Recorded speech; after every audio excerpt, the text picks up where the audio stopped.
We had no time to say everything, so let's not repeat that.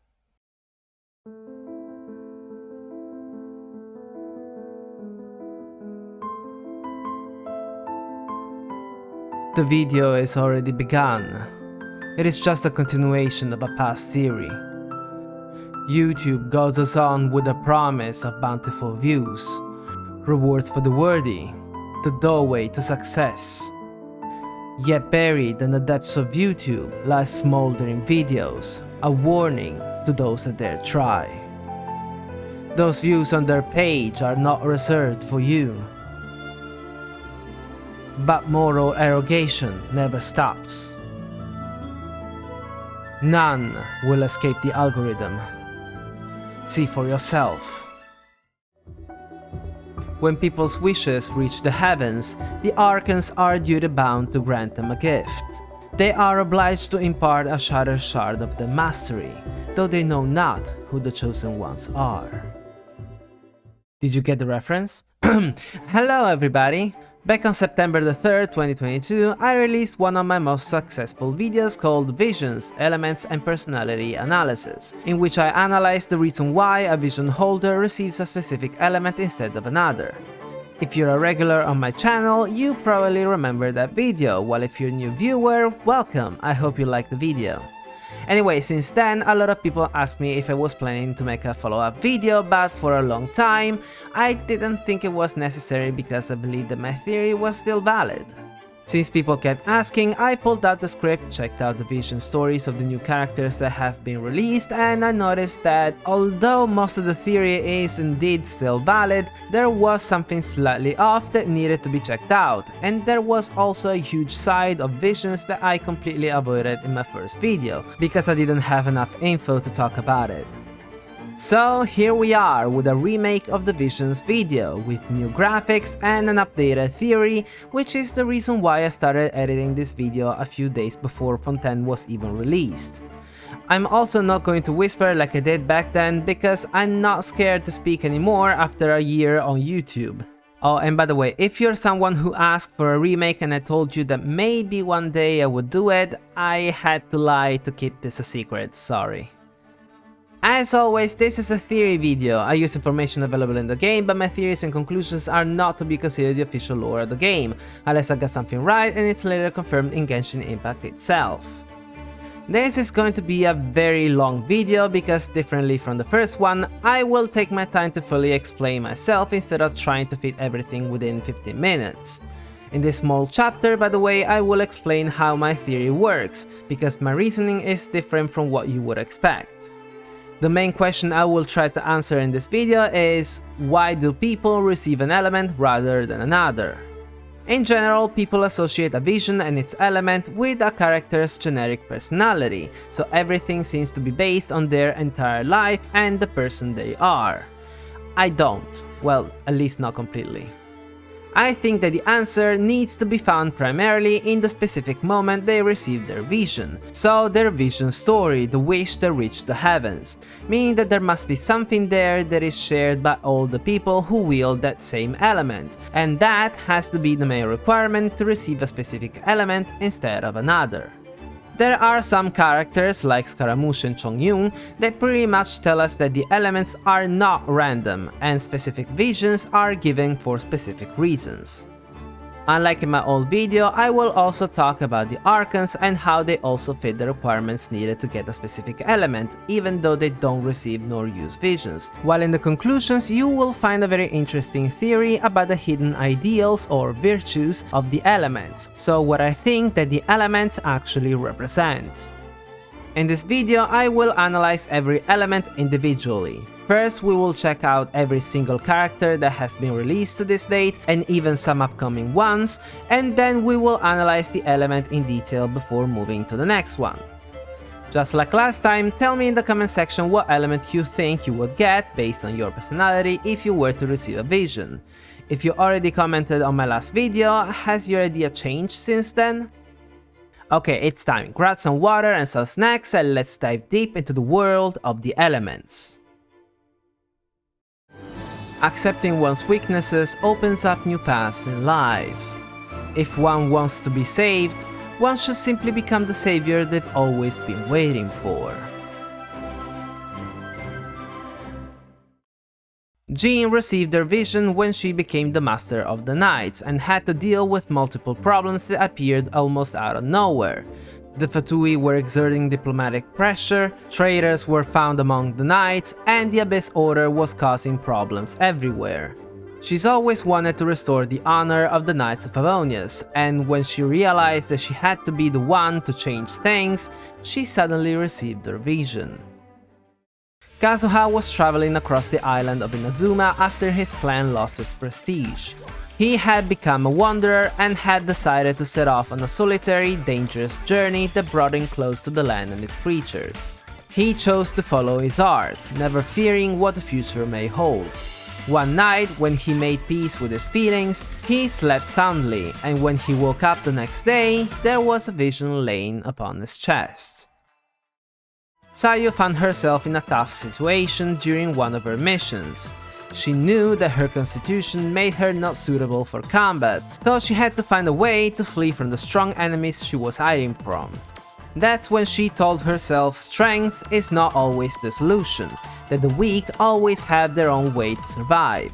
She used her ninjutsu and she disappeared, leaving the enemies baffled. When she woke up the next morning, she found her vision strapped to her leg. Farozan got stuck for a century inside some ancient ruins related to King Deshret's civilization.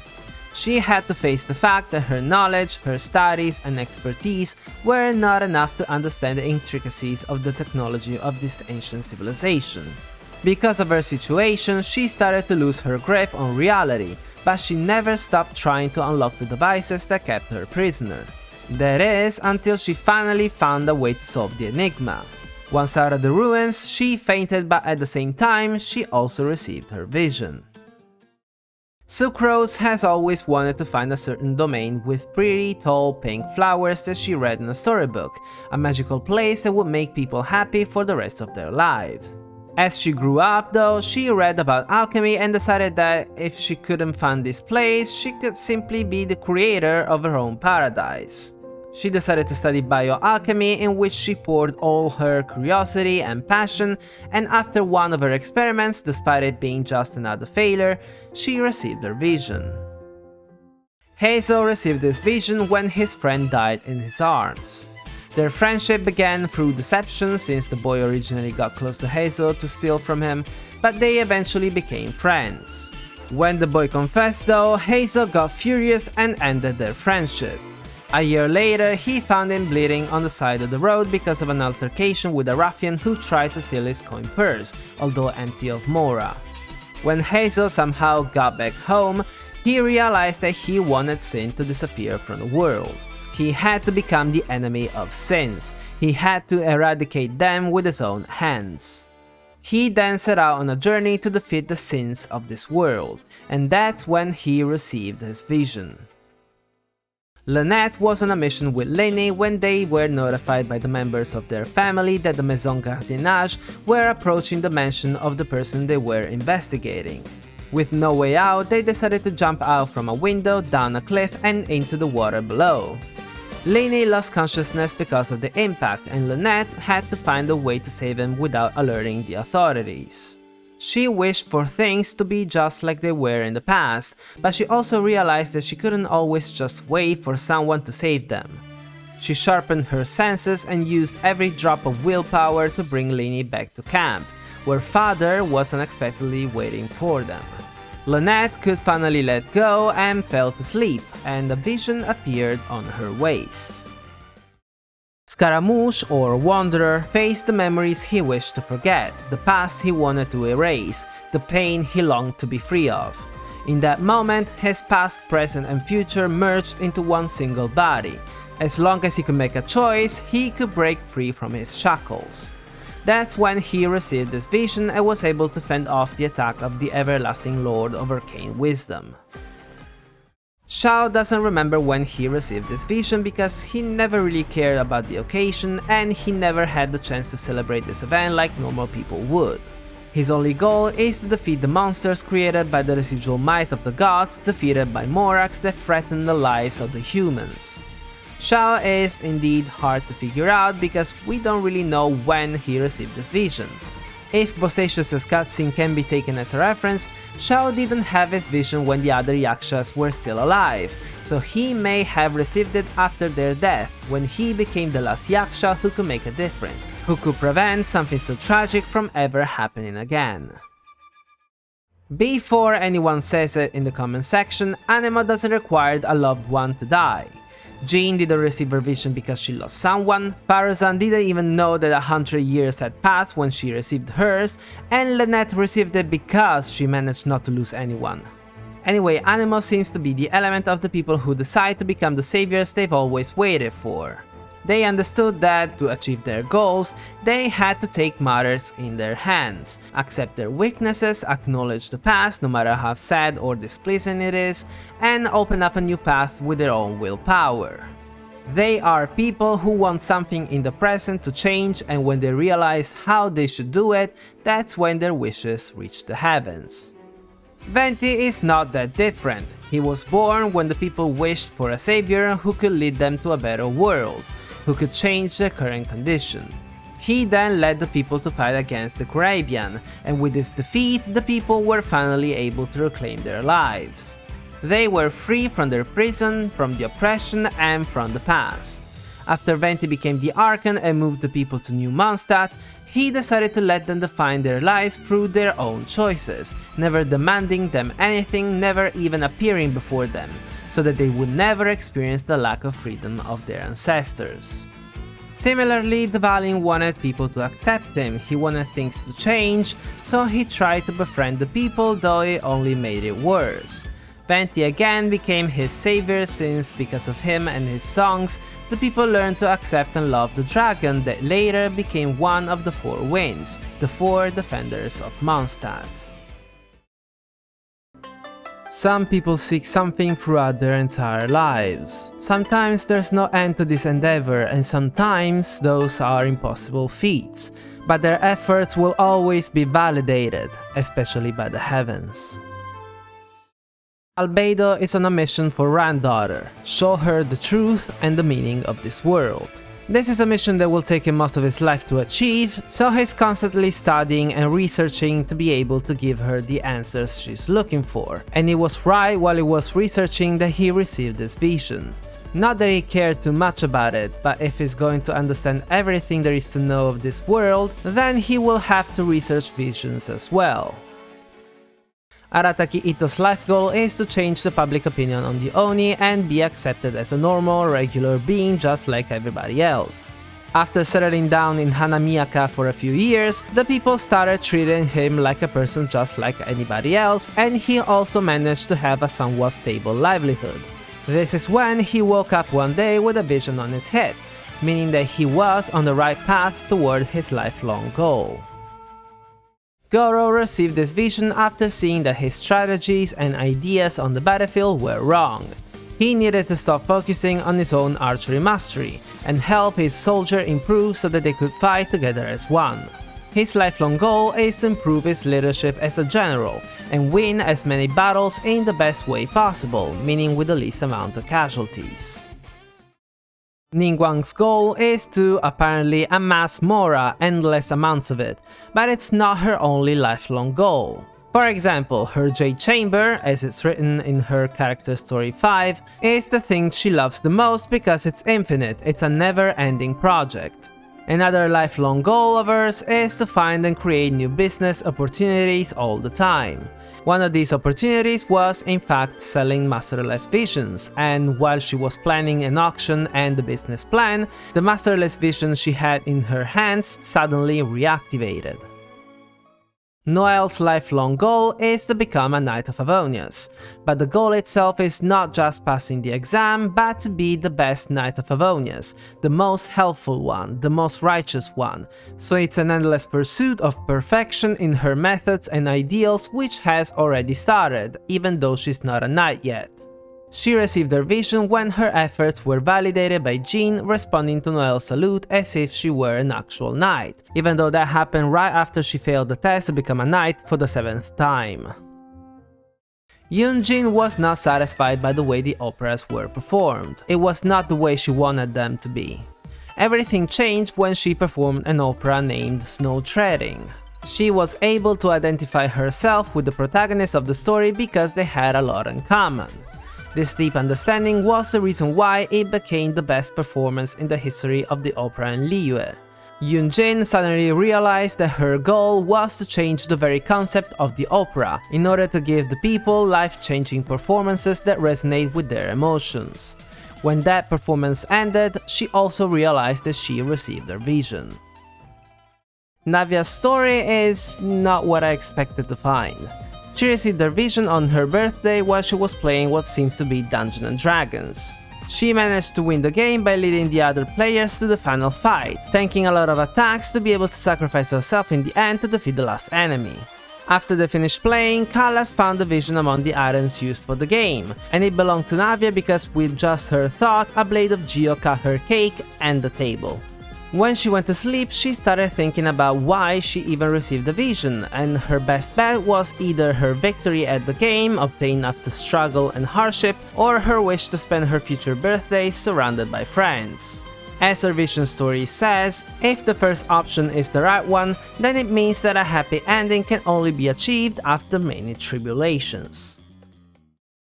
As we can see, Geo seems to be the element given to those people who have a long life mission or goal, and it almost feels like they received the vision as a way to validate their efforts. As if the vision meant, yup, you're doing the right thing, keep on keeping on.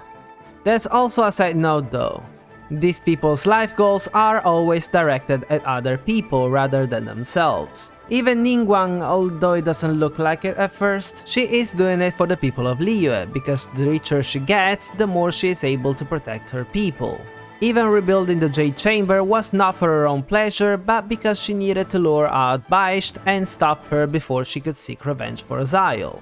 Ningguang was even set on destroying the Jade Chamber again if it was necessary. When it comes to the Geo Archon, well, Zhongli's priority has always been protecting his people, then protecting Liyue Harbor, and even now, because he fears erosion, he found a way to be sure that the people of Liyue were still protected, especially because he fears he himself could become a danger to Liyue. He gave the power of contracts to the people, a way to define something that must never be changed until it's over. He also made a contract with the Adepti and the Yakshas, a contract that is meant to outlast him. We could say that Geo is a goal that is set in stone, a goal that will never end. The same could be said about Ashdaha. He made a contract to help the people and he agreed to be imprisoned if he were ever to go against them. Even now that he completely lost his mind, a part of him, the few memories that managed to survive, kept respecting that contract, even though it meant being defeated once again. As a dragon of Earth, he represents the land, the ground, the basis of the world, something that doesn't change like a stone. People's biggest goals can sometimes be achieved only with the help of a tool. But isn't that just the first step towards a true ambition, one even they are still unaware of?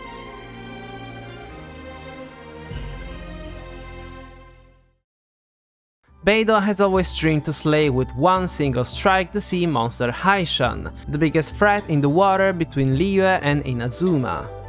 When she became the captain of the ship, she finally met Haishan and fought with it for 4 days. At the crack of dawn, Beidou felt something different in the water and, just like she's always dreamed, she defeated the monster with just one blow charged with Electro, just like the thunder that was heard across the sky in that very moment. Soon after, her Electro vision came down from the sky. Saino was about to be appointed the General Mahamatra. The day before, he went to the library to read a book about the cardinal sins that were taken as a reference to come up with Sumeru's laws and regulations, and suddenly, the vision appeared before him. After carefully checking if visions can be used according to the law, he started thinking about how it would be of help with his trials and with his new job. He received the power to judge those who did something wrong, and his new vision would ensure that justice would be served. Official story is easy to explain. Amy has always believed she was the Prinzessin der Verurteilung because of the novel series Flowers for Princess Fischl, and this cosplay accompanied her throughout her childhood, and her parents even played the part of the Kaiser and Kaiserin der Verurteilung. That is until her 14th birthday, when her parents told her that she should stop with this childish dream because she had to grow up. That same day, at midnight, she was in the library and suddenly she heard the sound of flapping wings. It was Oz, the raven that appeared together with her vision.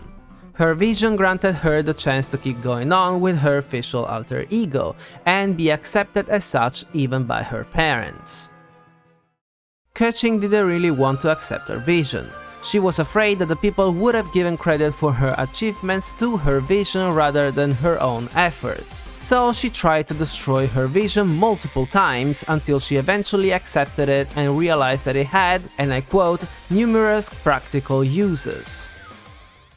Kujo Sara received her vision when she was very young and didn't have a name yet. She fought against great evils that destroyed her home in the forest and was thrown down a cliff. That's when she realized that she was weak, but also that she didn't want to die, so she received her vision. Thanks to her vision and to her own strength, she was able to survive the fall, and then she rose through the ranks and became a general of the Tenryou Commission, just like her new father envisioned. Kukishinobu was destined to become a shrine maiden just like her sister Miyuki, but she didn't want to and decided to give up on everything she had and leave the shrine. That's when she found her vision in her bag, and because of it, even her sister, who was trying to stop her from leaving, changed the idea and helped her convince their parents to let her go. For Shinobu, her vision is just a certificate, something she needed and used to validate what she believed to be her true calling. Lisa's story is ridiculous if you ask me, and because of that, it really takes little time to explain. Understanding the elements is necessary to study magic, and she would have achieved so much more with practical experience, so she simply wished to have a vision that would have allowed her to learn what books couldn't teach her, and the vision appeared in her hand. That's it. Razor was caught by an Abyss Mage, so his Lupical fought against it to free him, but they were all defeated by the monster. Razor wanted to save the wolves, but he couldn't move, so he let out his anger, raised his weapon, and felt a sudden overload of elemental energy within him, and this energy helped him free himself and defeat the Abyss Mage. That's when he received this vision, what he needed not to give up. Yamika's story is weird, and there's a chance that she doesn't even have a vision at all. She's a yokai, so she can wield the elements by nature, just like the Adepti. She also likes to trick people, and she hides the truth behind something that sounds like a joke or something completely unbelievable, just like in her vision story when she says that her vision is purely ornamental, just for show, something that no one would believe even if it were the truth, so maybe she actually doesn't have one? Dori's story, on the other hand, is kinda hard to explain. She received her vision when she realized that to cure her sick sister, her parents were spending millions of mora to buy herbs for her medicine despite them being poor. So in that moment she decided that she was gonna make mora to cure her sister and never to lose anything or anyone because of the lack of it. In her vision story, there is no practical use for her vision, but in her character stories, we learned that she was able to open new trade routes in very dangerous places, so we could think that her vision was useful in those cases, and as a consequence, that allowed her to make even more money. She does have, on the other hand, the will never to give up in front of a crisis. Chlorinde is an upcoming Electro character, but we don't really know much about her. She is the most powerful champion duelist of Fontaine, and she is always very cold and serious, but in reality, she actually cares about makeup, clothes, and taking vacations, mainly in Natlan with the Melusines apparently. She does use a gun and a sword, which are tools, but without her constellation and some more info about her, this is just a guess in the dark. Maybe she thinks of herself as a tool to serve justice? So as we've seen, these characters all have either the idea of using a vision as an aid to achieve their goals, or as a tool not to give up, or both together. All Electro users though have two things in common.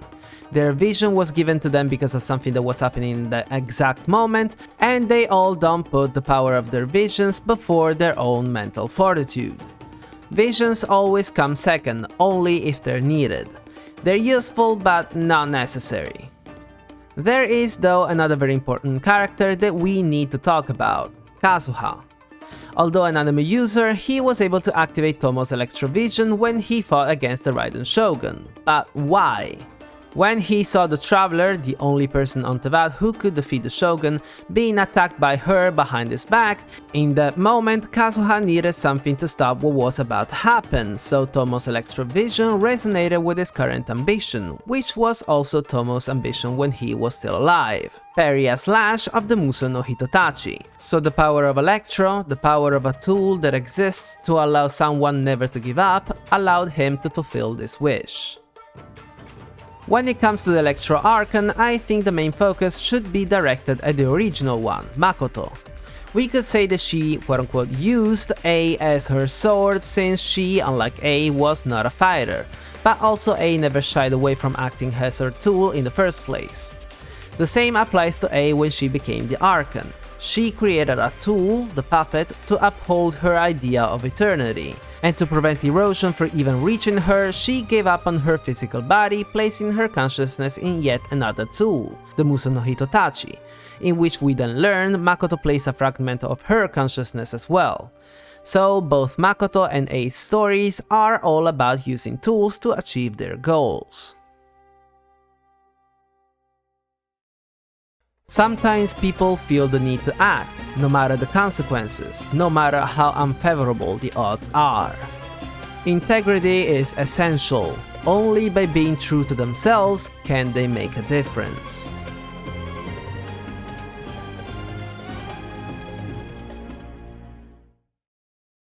Collei is probably the best character to explain what I think this element represents.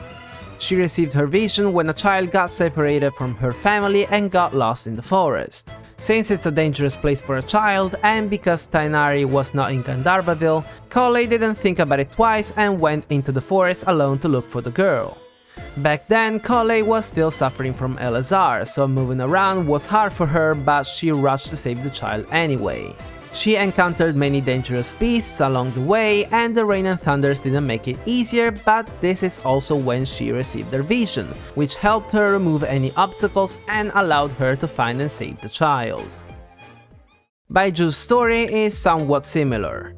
He received this vision when his teacher, Changsheng's previous master, died while saving as many people as possible, succumbing to her pact with the Snake Adeptus. As we know, Changsheng needs a master to survive, so Baiju, now her new master, promised on his teacher's grave never to let anyone die because of this contract, that he would be Changsheng's final master, which also meant walking a path of constant pain and suffering in his research for eternal life, while always living on the verge of death. Kave's story is quite peculiar. He's always thought about receiving a vision, especially because he saved his fellow students multiple times, both during dangerous expeditions and once even in a fire, always risking his life, but he never received one, so he kinda gave up on it. When his mother moved to Fontaine and started a new family, he was left alone in his old house. Not long after that, the Withering destroyed the first version of the Palace of Alcazar that he built, which obviously was yet another hard blow for him. That's when he decided to bet everything he had to achieve his dream. He sold his house, and with the money he was able to rebuild the Palace of Alcazar, his greatest accomplishment. Afterwards, he went back to the house where he grew up as a child and prepared himself a snack his father used to make for him, and after a bite, he found his vision inside of it. Kirara received her vision in a cold winter night. When she woke up, she didn't find her grandma in the house, and since it was late and it was snowing, she got worried about her. She went outside, but it was too dark to see anything, even from the roof of the house. That's when she decided to climb the tall tree near her house, but because of her anxiety, her tail was acting up, and it almost caused her to fall multiple times. Despite that, she just kept going until she reached the top of the tree, and looking toward the city, she saw her grandmother leaving an establishment, ready to go back home. As she was saying goodbye to her host, she found Kirara next to her. She had walked all the way from their home to get her, because the trip back, considering the snow, would have been hard and dangerous for an elderly woman, and because of that, Kirara received her vision. Tighnari's story is interesting but also very explicative. He was attending an academic conference, and the researcher on stage made quite a few mistakes in his research, so what he was saying was wrong. Despite that, neither the students nor the teachers were correcting him, and there was even a chance that they too didn't realize how wrong the lesson was. Tighnari wanted to intervene, but he feared that the speaker would have lost face because of it, but in the end, he just had to say something. He raised his hand and asked to be allowed to speak. When Tighnari corrected him, the speaker was left speechless for a second, but then he asked him to elaborate. In the end, the speaker accepted the corrections. Many other students and teachers decided to interact with the lesson, which led to tons of new research opportunities, and Tighnari became a very well-known and respected researcher in the process. When the conference was over, Tighnari found his vision on his chair. Yao doesn't really know why she received her vision, and we weren't told when or how it happened. Her life mission though is to follow Cloud Retainer's example, so protect everyone. She simply wants to spread her love to all people, and since she's still a child, she decided to intensify her training by working more than she was required or asked to, both with the spear and with calligraphy. Al-Haytham's vision story is weird and it almost makes no sense. He received this vision while reading a book during an expedition. He was studying the origin and consequences of language in the world, and as we know from Questions and Silence, the topic is a taboo, but he studies it regardless of the potential consequences.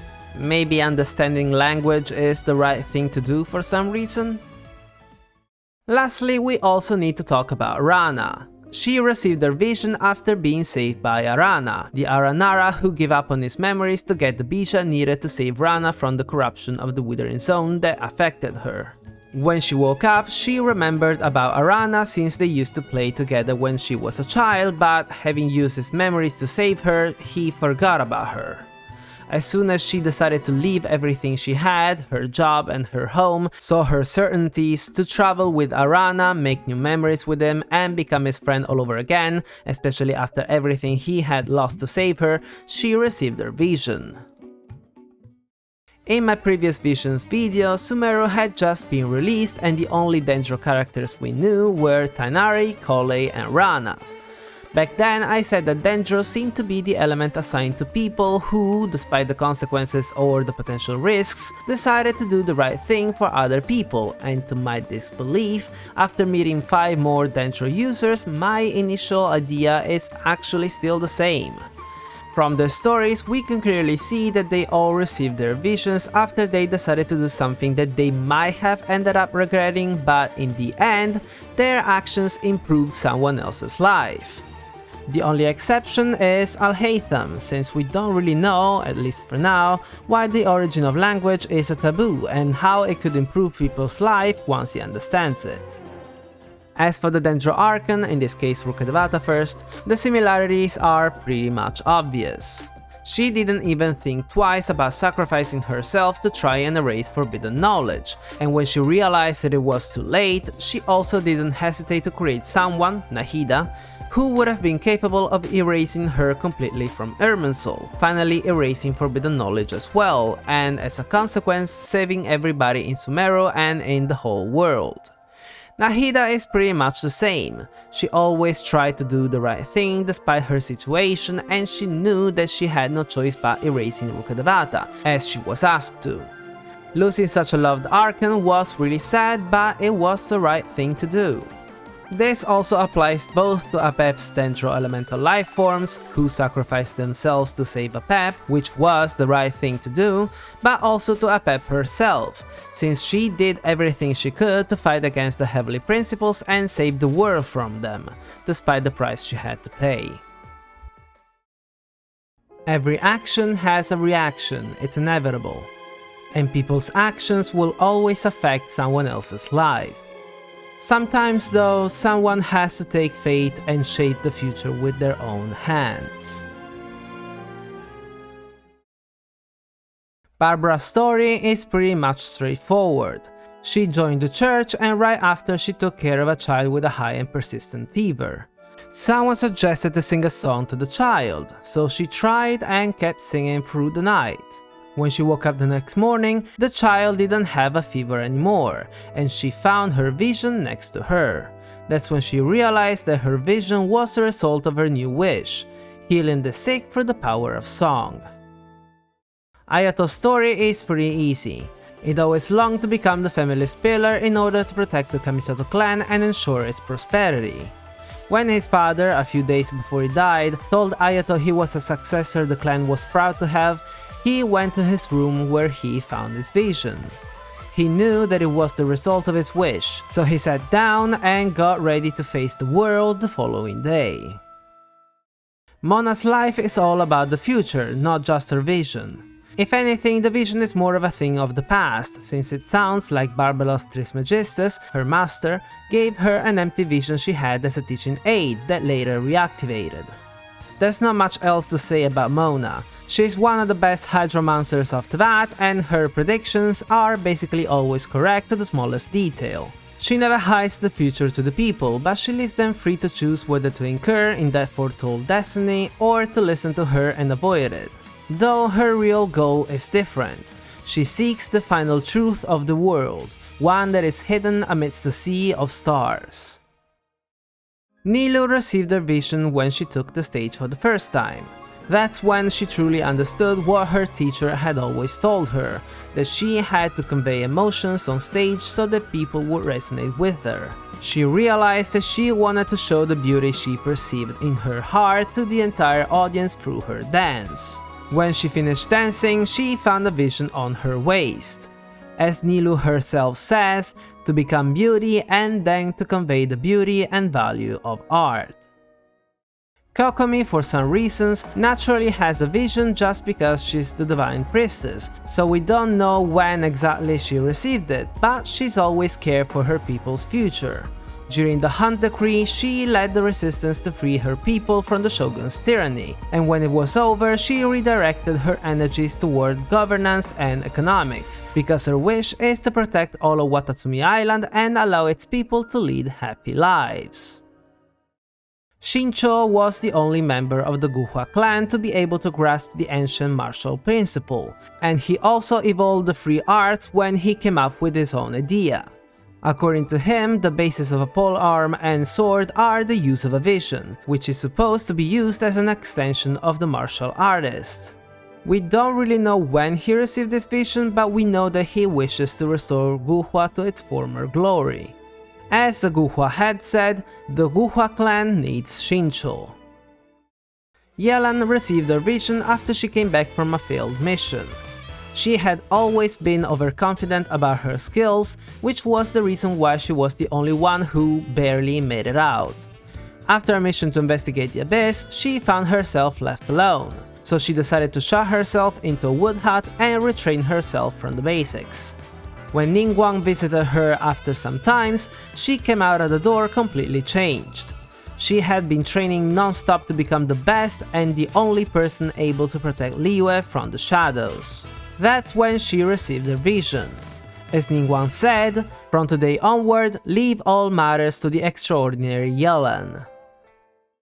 Candace is the one character that best represents this element. She rebelled against the other guardians of Aaru village who were trying to force her to fulfill her duties the old way, meaning that the people were supposed to live in Aaru village and give up on even thinking about the outside world.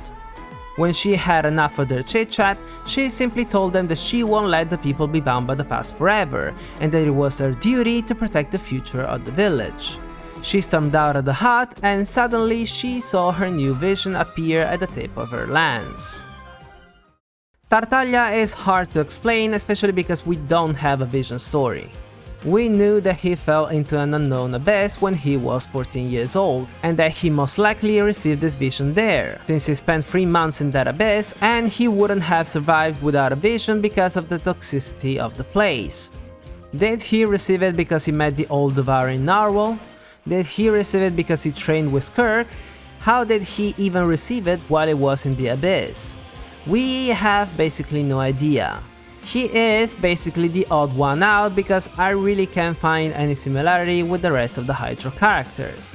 If I had to stretch it, I could say that he lives waiting for his next battle, for the next stronger opponents. Or maybe that he is the only Harbinger who is actually looking forward to the future of Snezhnaya. I think it's clear that Hydro users tend to focus on the future of the people who surround them. Most of the time, the people see them as their reference point, their bosses, their anchor. As a consequence, Hydro users sacrifice their freedom and time to make sure that the people who depend on them will have better lives. Having played Fontaine's Archon quest, talking about the Archon is kinda hard since the Archon throne has been destroyed. Still, both Furina and her divinity, Fossolor, had a clear goal in life: saving the people of Fontaine to give them a future, something the prophecy was threatening. They spent all their lives executing a dangerous plan for everybody's future at the expense of their own lives. Furina had to give up on her humanity and suffer for 500 years, making the people think that she was the Archon while suffering because of the burden she had to carry alone, while Fossolor literally sacrificed herself so that the prophecy could be solved, because her concept of justice was the continuation of the existence of the people of Fontaine. Similarly, Egeria also sacrificed herself to grant her Oceanids the future and lives they wanted, that is, being humans. She went against the Heavenly Principles, fully knowing that she would have been severely punished. We will also mention Nevelet since he is the Water Dragon. His whole life and existence revolve around judgment, and his goal is to judge the Heavenly Principles and the Primordial One in the future. If you think about it, justice is indeed what grants a better future to the people. It takes a burning passion to follow one's dream, but it will never become reality if those who are dreaming will make an effort. To trust in their strength is all they need. Nothing else, no one else, will make their dreams come true.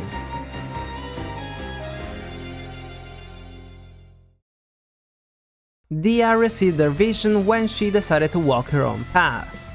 Back then, she just felt the urge of getting stronger and stronger because, at the end of the day, strength is what allows a mercenary to earn money and survive.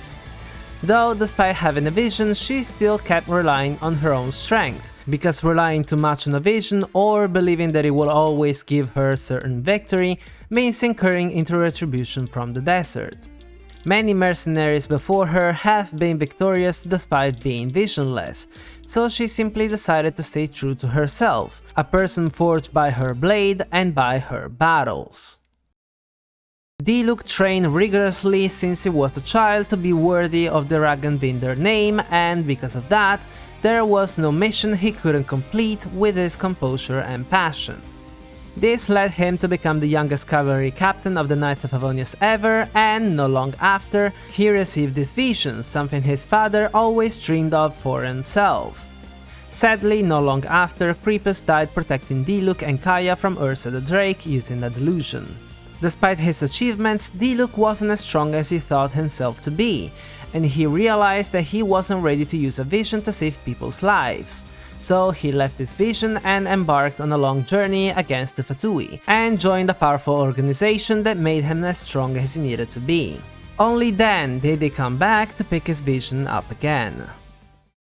Amber received her vision after she officially became an Outrider to understand why her grandfather, a former Outrider, left Mondstadt. When she found an old book of fables, Wind, Courage and Wings, she read that the birds from the story were able to fly because they found courage. That's when Amber realized that she shouldn't wait for someone to tell her what to do, that she needed to be as courageous as those birds and spread her wings. There had to be something that only she could do, and when she realized that, her vision suddenly appeared on her hip. Bennett is, now that I think about it, the only character we know who's actually from Natlan since he was found in Marijivari. He has an unstoppable passion for adventure which, together with his insane misfortune, put him in a very bad situation once. He was losing a lot of blood, but he decided to keep going and find treasure. Of course, he didn't find anything in the end, and eventually he lost consciousness and fainted.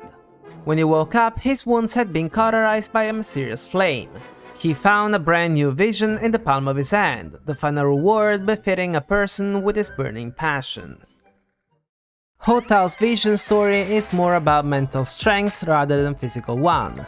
When her grandfather died, she went to the border between life and death to meet him one more time, but after days waiting for him there and with no more food nor water, the spirit of an old woman made her realize that her grandfather passed over the border as soon as he died because he had no regrets in life. So Hotao decided to go back home, and she remembered her grandfather's words: "Live in life, die in death, do what you can." And she suddenly found her vision in her backpack. Lini couldn't accompany Lynette on missions anymore because, unlike her, he didn't have a vision. Arlecchino sent him flying when he asked her to grant him a delusion, obviously, but she also reminded him that, just like in the past, there is no obstacle in his path that he can overcome on his own. Lini then studied Lynette's missions and became a strategist so that he could still protect her, even if not in person. During one mission though, Lynette was exposed and reached the edge of a cliff. Lini ran to her, grabbed her hand, opened his paraglider and jumped off. The enemies managed to damage the paraglider and they were free falling toward the ground, until Lini felt a new power surging from his body and, like a hot air balloon, he guided the paraglider to safety with the power of Pyro. Klee's story focuses on yet another version of strength, individuality. As we all know, she is only interested in, I can say the word on YouTube, and one day she decided to create one that was even bigger than super big. Obviously, things didn't go well and her workshop paid the consequences, but because she wasn't disappointed, she received her vision, and one of the potential reasons, other than her absolute passion, is the individualistic nature that she got from her mother.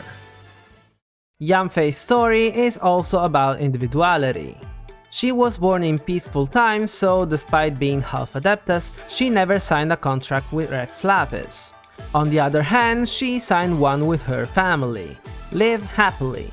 Yanfei, although a lawyer, doesn't really love laws and rules, and that's why she finds legal loopholes to do whatever she wants, which is something she's known for as a lawyer. Just like everybody, she tries to make Liyue a better place, but in her case, she does it because it's her own pleasure to do so. It's something she wants. Her motto is, indeed, live as one pleases without overstepping, and her vision is proof of her ideals. Yoimiya's goal is to etch memories and feelings for all eternity in the fleeting moment of a firework that can be reproduced. One day, after working on her research until the break of dawn, she found her vision into one of her launching tubes. She actually didn't even know what a vision was, and when her father explained it to her, she still didn't really understand how something that powerful could be useful for her. A simple person who pursues happiness, a firework maker who enjoys living life on her own accord. Thoma's story is still about individuality, but a specific aspect of it.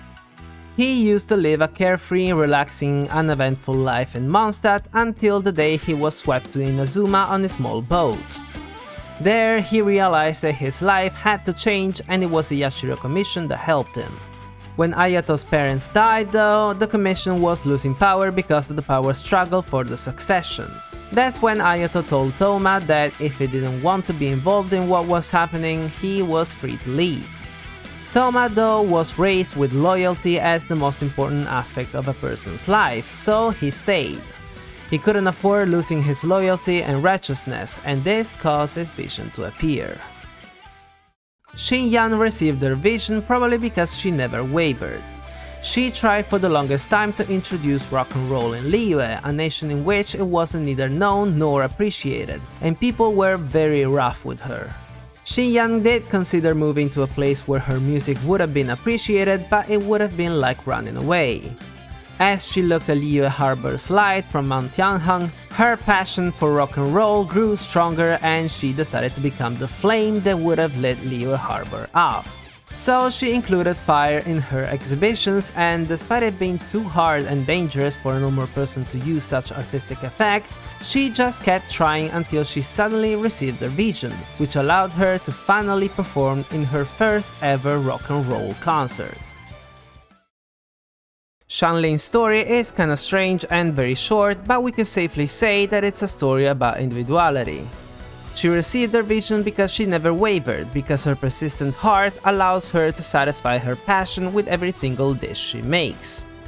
She will never think that an ingredient cannot be used in her recipes unless it's poisonous, and she doesn't care about what people think.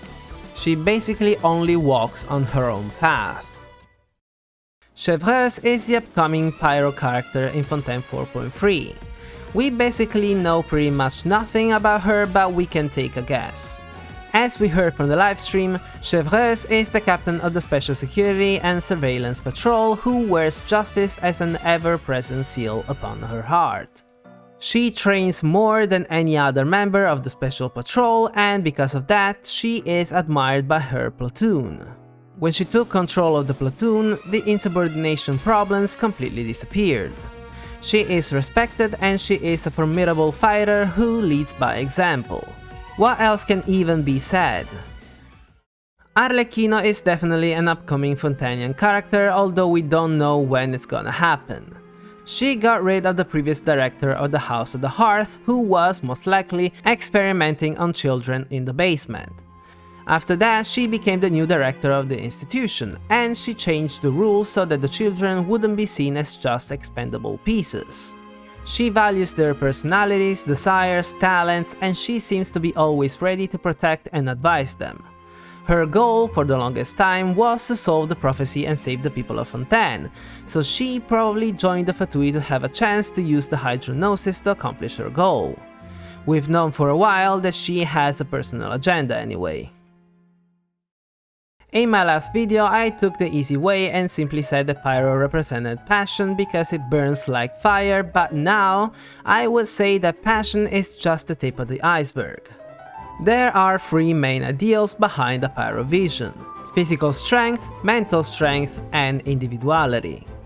These characters all have a personal goal, and they work and try hard to keep walking and striving on their own personal path. No one is allowed in it, no one can make a difference for them, only their strength and perseverance are essential. They do what they feel like they have to do because they have a specific goal to achieve.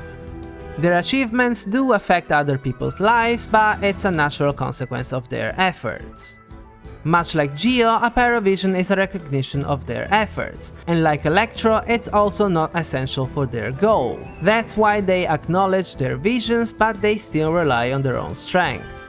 Pyro users believe in their strength above anything else, even above their own vision, which is something that should only be used in specific occasions, not as a shortcut to a fleeting, useless success. Now, we don't know Murata, the Pyro Archon, but we can still come up with something about her and her successor. We know that Murata is pretty obnoxious and that Natlan basically revolves around fighting to obtain something. I mean, it's the land of war, so that must mean something. I would say that Murata was pretty self-centered, but not in a negative way, of course. She may have become the Archon because it was her own personal goal, and she may have worked hard to become as strong as possible to overcome any obstacle and eventually become the Pyro Archon. I also think that we will witness the birth of a new Archon when we will get to Natlan, since the Travail video talks about a womb, so someone being born, and a title that will be earned through battle, which I think is the name Murata. In that case, it's easy to guess that there will be a huge tournament and only the strongest ever will receive the Gnosis and/or will ascend to godhood.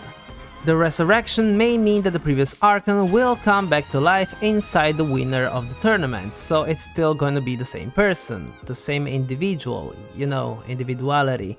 But I have an Natlan video in which I explain my predictions on the nation. A shield essentially exists to protect someone, but protecting doesn't always mean hiding behind it. As such, a shield can be used to either block an attack or to strike the enemy.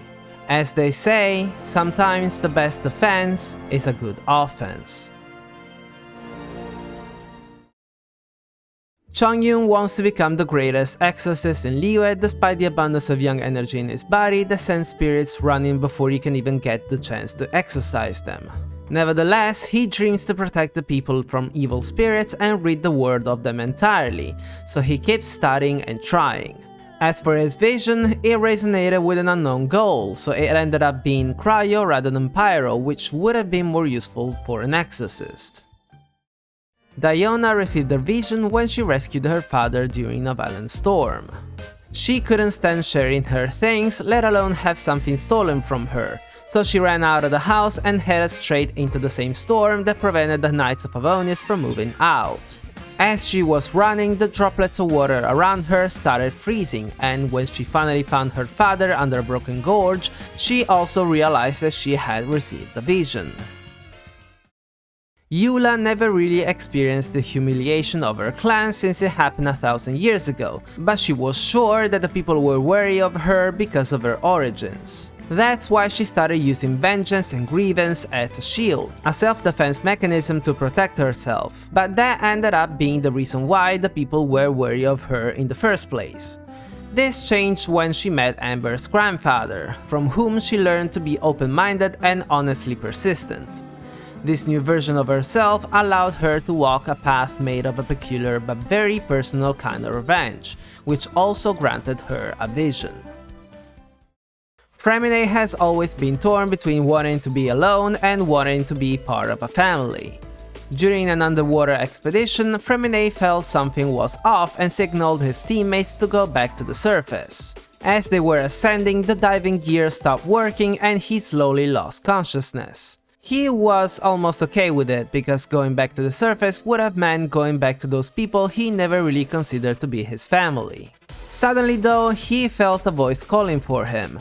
He woke up and realized that despite all, he wanted to save his teammates, that he didn't really want to lose his new family and the warm place that father gave him, so thanks to an unknown power, he pulled his fainted siblings out of the water. That's when he realized that he had received a vision. Ganyu is half Qilin, and this is a race of quiet, leisurely and gentle beings that everybody considers to be the paragons of benevolence. Everything had to change though when Ozael threatened the people with his destructive waves, so Ganyu signed a contract with Morax to defend the people and fight beside him during the Archon War. When the war was over and the first Qixing took office, Ganyu decided to stay in Liyue Harbor and support her as her secretary. As soon as she made that decision, becoming a bridge between the Adepti and the humans, she received her vision. Kaya has always been torn inside between his secret Kanrian origins and the love he received by Crepus and the people of Mondstadt. When Crepus died to protect him and Diluc from Ursa the Drake, the balance between his two realities had been disturbed, so he decided to tell Diluc the whole truth. Diluc, as expected, drew a sword and they fought for a long time, until elemental powers were involved. Kaya suddenly felt an unknown power building up inside, and both brothers used their elements, which negated each other and sent a shockwave that stunned them both. That's how he received this vision. Ayaka was a playful child who had little to do with the clan's duties, which meant that she had no experience dealing with people. When her mother passed away, she decided to grow up quickly in order to help Ayato. She started learning poetry and took up her disused sword, two staples of nobility but also two things she wasn't good nor gifted at.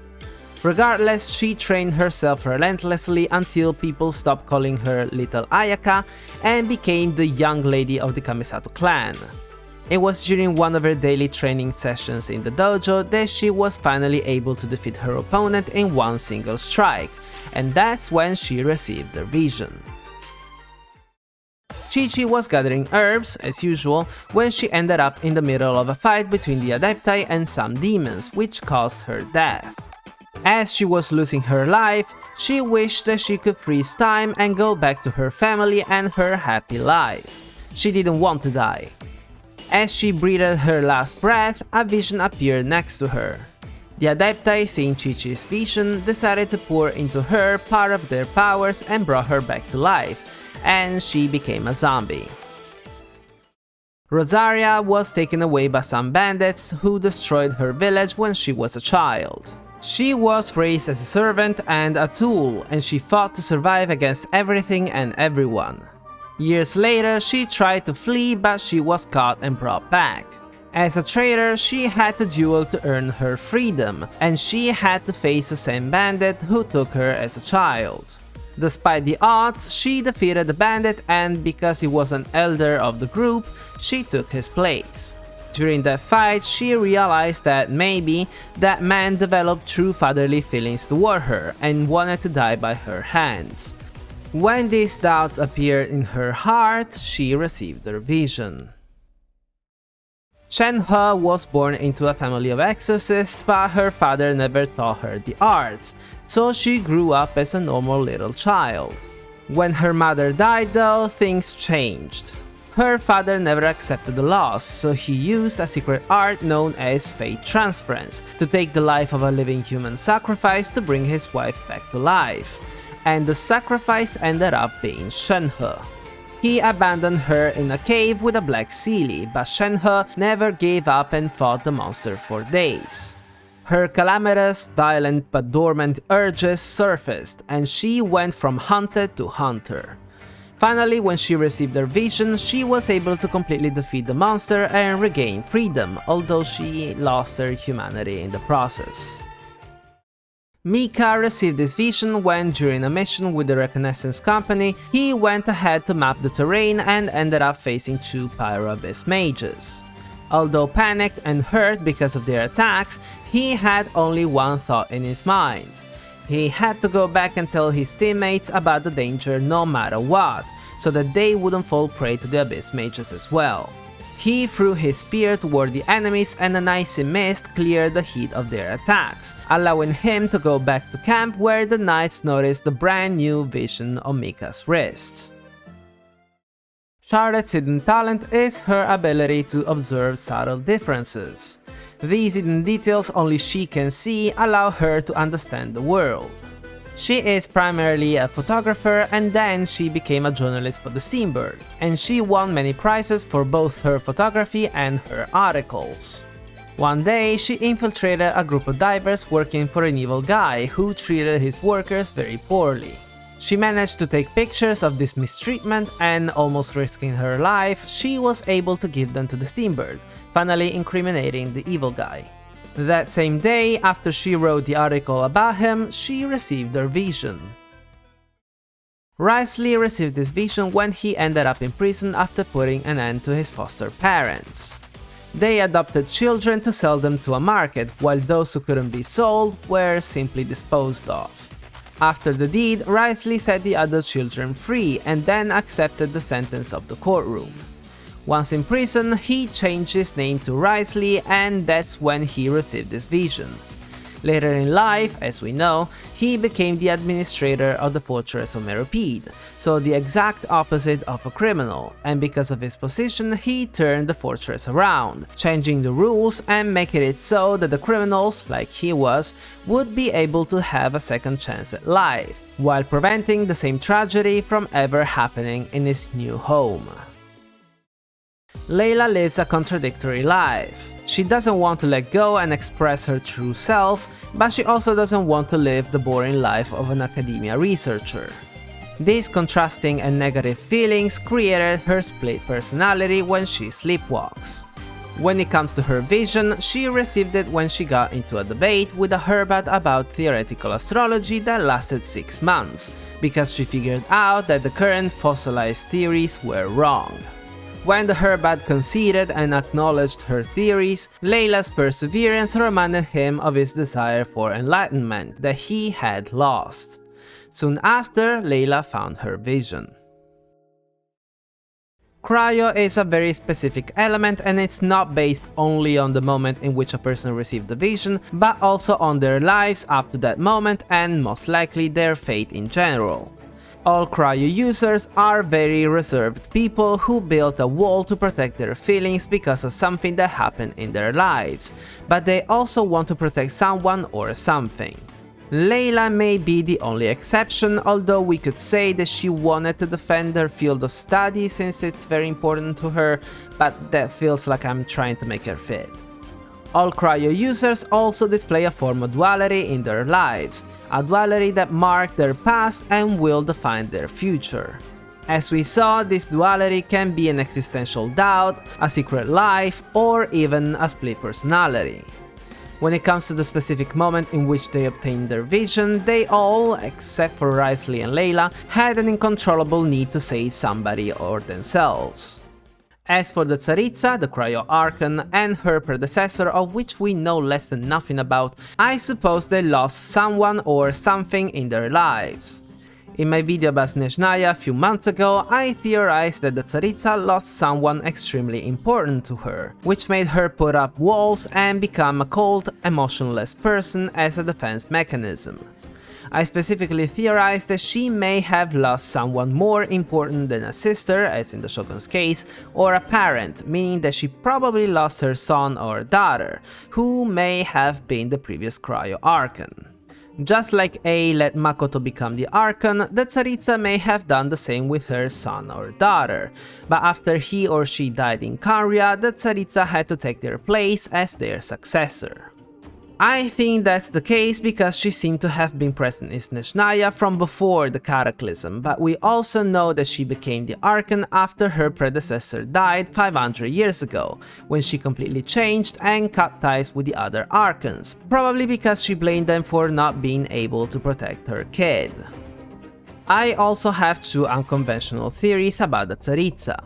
She may be Kokolya who lost her daughter Bronya, rather than her being Bronya, and I already know that you will tell me that the Tsaritsa's name in the beta version was Bronya, and I will reply that her name was also Barnabas, who is not even a demon of the Ars Goetia, so the beta version is definitely not 100% accurate. The other theory that I also proposed and explained in detail in my Snezhnaya video is that she is not the god of love, but actually the god of peace, which would also explain the duality of Cryo. A god of peace that wages war to bring about peace, the same ideal of the previous Cryo Archon who may have died because he or she didn't want to fight in Kariya because of this ideal. I already know that many of you won't even entertain this theory because of what Dainslev says in the Travail video, while completely disregarding what Piero and Child say about her, but if you're interested, like I said, you could watch my Snezhnaya video, link in the description. Some say that the ideals of the Archons represent the meaning of the elements. But what if there were 7 concealed truths behind these powers? This is the final chapter of this extremely long video. If you're still watching, thank you. We will talk about the innate ideals of the elements. Every Dragon Sovereign, it seems at least, represents a specific ideal, and their element is imbued with it. Despite what you may be thinking, these ideals are most likely not the same as those of the Archons. The Anemo Archon values freedom over everything, but that doesn't seem to be the main desire of every Anemo user, nor Dvalin's. I think that the true ideal of Anemo may actually be hope. The Anemo users received their visions when they became the saviors they were waiting for, and saviors, as you may know, are symbols of hope. This applies to Dvalin and Venti too. Dvalin wanted to be loved by the people and became one of the 4 winds, the 4 protectors but also saviors of Mondstadt, while Venti was a tiny seed of hope. The Geo Archon values contracts over everything, but the element seems to be focused on perseverance, endurance and patience. So I believe that the true ideal of Geo may be fortitude, and as before, it applies to both Zhongli and Azhdaha. Because the humans damaged the ley lines, Ashtaha has endured unending suffering and pain, which is an aspect of fortitude, while Zhongli has been enduring for thousands of years to keep Liyue safe, and now he's even willing to face erosion and its uncertainties, which again is another aspect of fortitude as well.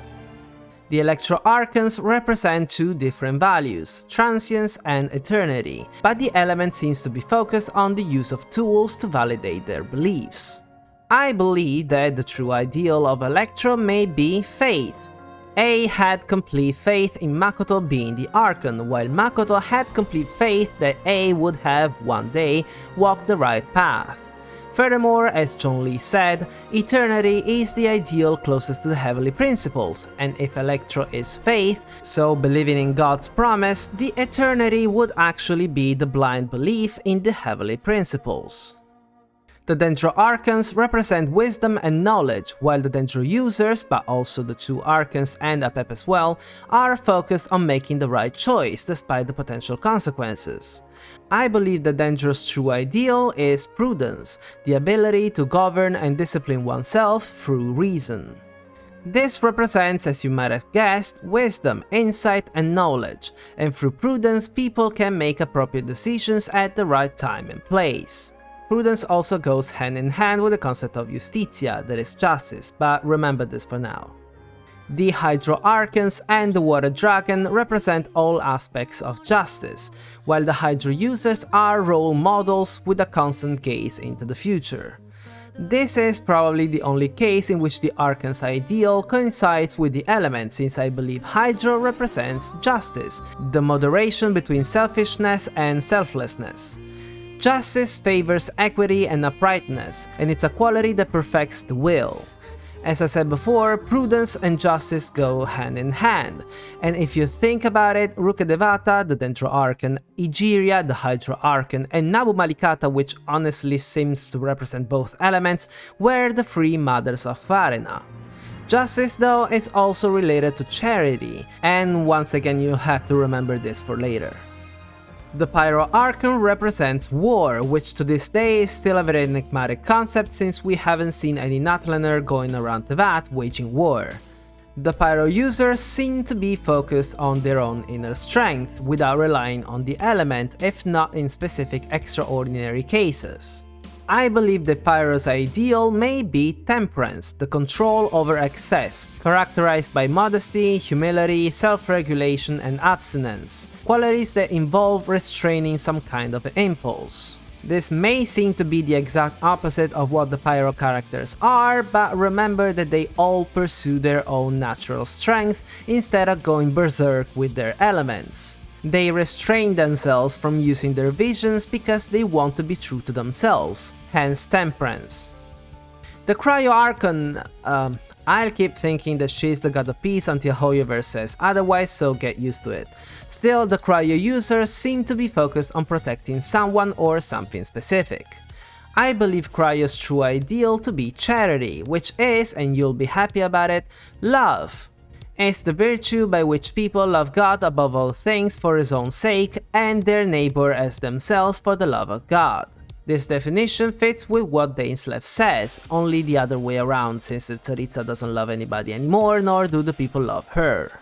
As I said before, justice and charity are closely related, and it seems to be true since the Tsaritsa wants to take down the heavenly principles just as much as Neuvillette wants to judge them for their sins. Many of you may have recognized what this theory really is about. Hope, fortitude, faith, prudence, justice, temperance and charity are the 7 heavenly virtues.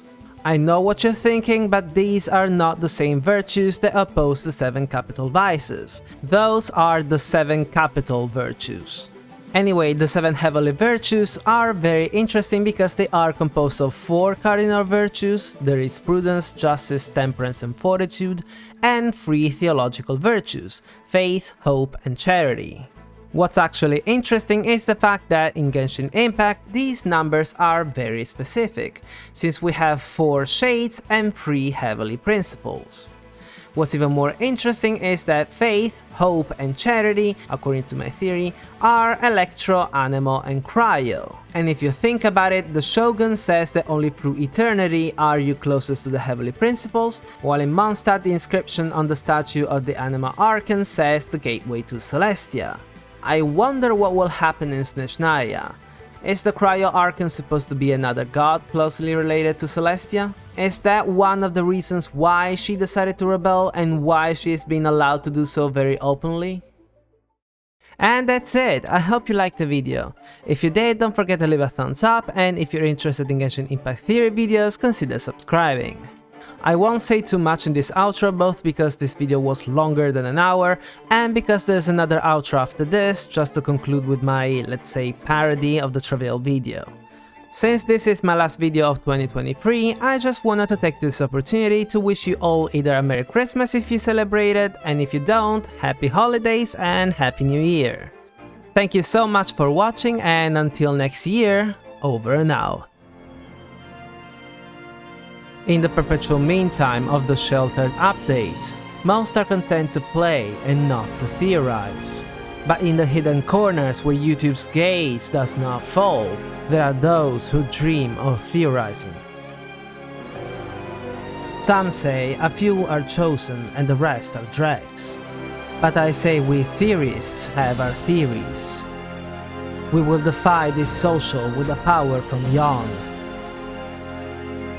Now, you who has set foot in this world, your journey has reached its end, but one final doorway remains. Step forth if you have understood the meaning of this video. Defeat me, command me to step aside, show me that you are worthier than I to theorize. Then, the threads of this game will be yours to reweave.